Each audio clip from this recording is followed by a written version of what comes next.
Dulu ramai orang beli silver dekat individu di platform biru. Sebab apa? Sebab murah. Tapi bila nak jual balik, susah nak cari pembeli. Akhirnya, terpaksa jual juga dengan kerugian 50%. Perkara yang sama berlaku juga dengan emas. Masa nak beli, nampak murah. Tapi masa nak jual balik, harga kena potong 30 hingga ke 50%.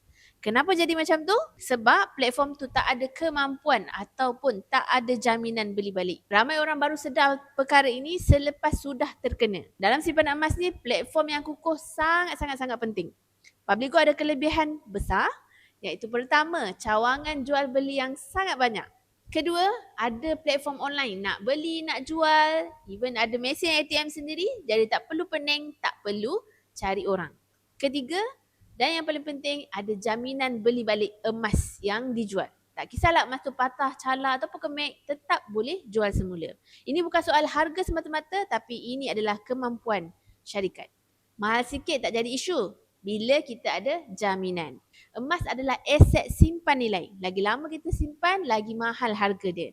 Sebab tu untuk emas, resale value dan jaminan beli balik adalah perkara paling penting. Kalau kita nak menambut emas, pilih platform yang memudahkan. Tak perlu setiap kali nak jual ataupun nak beli, kena survey tempat lain.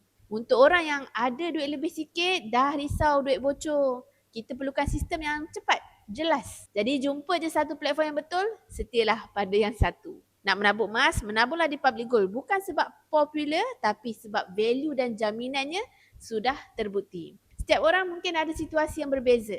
Jadi kalau nak pilih platform emas untuk simpanan jangka masa panjang yang selamat, boleh rujuk pin video atau isi borang saya up, saya akan bantu sebaiknya.